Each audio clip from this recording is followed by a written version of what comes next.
रतनगढ़ नाम के गांव में आनंद अपनी माँ और पत्नी मैना के साथ रहता था।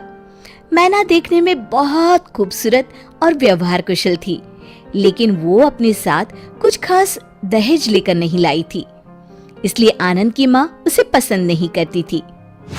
आनंद बेटा, मैं सोच रही हूँ तुम्हारा दूसरा लगन करा दूं। वो क्यों माँ? मैना सुंदर तो है, साथ ही सुलझी हुई लड़की है।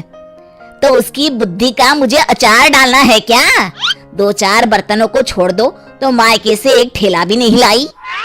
माँ, हमें किस चीज की कमी है? भगवान की दया से सब कुछ तो है। अरे समाज में रुतबा भी तो होना चाहिए ना। भगवती के बेटे की दुल्हन छोटा हाथी भरकर बर्तन भांडे लाखों के जेवर लाई है, और बहू देखने सुनने में भी ठीक ठाक है। होगी माँ, पर अब तो मैना ही आपकी बहू है। नहीं नहीं, मैं तो दूसरी बहू ही लाऊंगी। माँ, अब राजे महाराजे वाले जमाने गए। मतलब मेरी भोली माँ, यदि एक बीबी के होते दूसरी शादी की तो मेरे साथ साथ तुम्हें भी जेल की चक्की पीसती पड़ेगी। और अगर मैं पहले ही उसे भगा दूं तो? वो कैसे माँ? वो सब तो मैं संभाल लूंगी, तू बस देखता रहे। इतना कह के सुमन वहाँ से निकल जाती है। अगले ही शाम की बात है। बहू, तूने सुना मोहन की दुल्हन कितना दहेज लेकर आई है? जी माँ जी। तुझे शर्म नहीं आई सुनकर? शर्म कैसी माँ जी? जितनी मेरे घर वालों की हैसियत थी उन्होंने भी दिया है। अरे इससे ज्यादा तो भीख मंगे अपनी बेटी को देते हैं। ये सुनकर मैना कूट कूट के रोने लगती है। ये रोना धोना अपने मायके में जाके करियो। मैं तो अपने आनंद का दूसरा लगन कराऊंगी।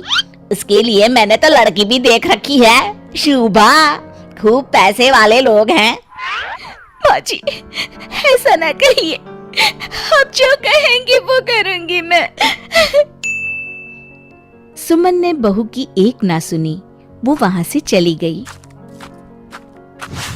रात को जब मैना और आनंद सोने लगे, सुनो जी। बोलो। माँ जी आपके दूसरे लगन की तैयारी कर रही हैं। मैना, अभी रात बहुत हो चुकी है, सो जाओ। कल मैं माँ से बात करता हूँ। ठीक है जी, पर मैं कहीं नहीं जाने वाली, बताई दे रही हूँ। हाँ हाँ ठीक है मैना रानी। सुबह होते ही आनंद माँ के पास जाता है।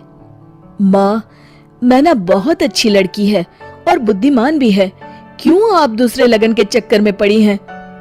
ऐसी कौन सी बुद्धिमानी तुझे दिख गई जो मुझे ना दिखी? माँ, आप जैसे चाहे वैसे पता लगा सकती हैं। अच्छा ठीक है, लेकिन तब तक तू उससे कुछ नहीं कहेगा। हाँ ठीक है माँ, जैसी आपकी इच्छा। चलो मैं ऑफिस के लिए निकलता हूँ।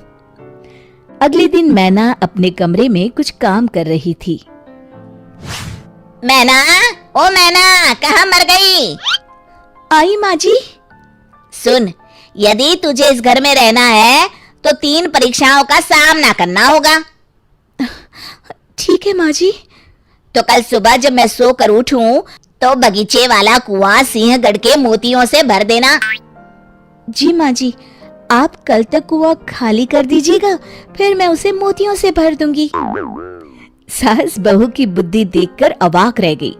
फिर उसने पास में रखी टंकी की तरफ इशारा करके कहा, ये डलिया पकड़, कल इसी से पानी खींचकर इस टंकी को भर देना। जी माँ जी।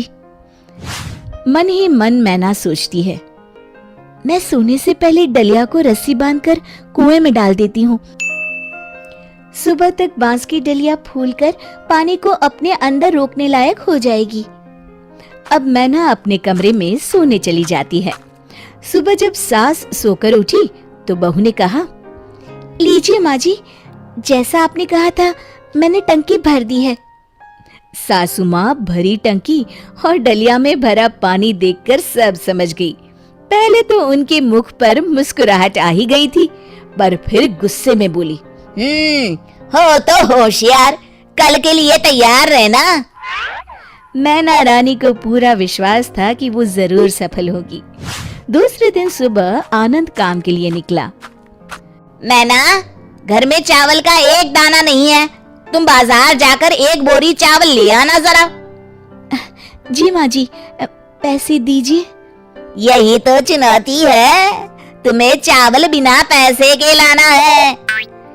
क्या, बिना पैसे के? हाँ, और अकेले उतनी दूर जाना ठीक नहीं है, तो तुम साथ में ये नील गाय ले जाओ। जी। और हाँ, नील गाय बेच कर मत आइयो, नहीं तो घर में पैर नहीं रखने दूंगी। नहीं बेचूंगी माँ जी, आप निश्चिंत रहें। दोपहर को मैना ने सास को आवाज दी, माँ जी लीजिए, मैं चावल की बोरी ले आई। हाय हाय, कैसे उधार लाई क्या? नहीं माँ जी, नील गाय के बाल और सींग बेचकर।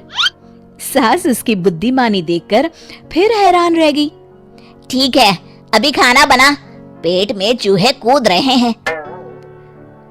उसी दिन रात में मैना को बुलाकर सास ने कहा, सुन, कल मुझे राख की 2.5 हाथ की रस्सी बना के देना। राख की रस्सी? हाँ, सही सुना तूने, राख की रस्सी। मैना चुप रहती है। ये तेरी आखिरी परीक्षा है, अगर तू इसमें सफल होती है तो तू जो कहेगी मैं वही करूंगी। वो बिना कुछ कहे कमरे में चली जाती है। सुबह होती है और सासू माँ मन ही मन सोचती हैं, लगता है इसका कोई तोड़ नहीं मिला मैना रानी को, तभी तो सामने नहीं आई। चलो बढ़िया है, पिंड छूटा, अब मैं जाकर नहा लेती हूँ। उधर मैना ने एक बड़ी थाली में नाप कर 2.5 हाथ की रस्सी रखी और उसमें आग लगा दी, जिससे वो रस्सी राख की बन गई। जब कुसुम नहाकर आई, तभी मैना ने आकर धीरे से थाली रखते हुए कहा, माँ जी ये लीजिए राख की रस्सी।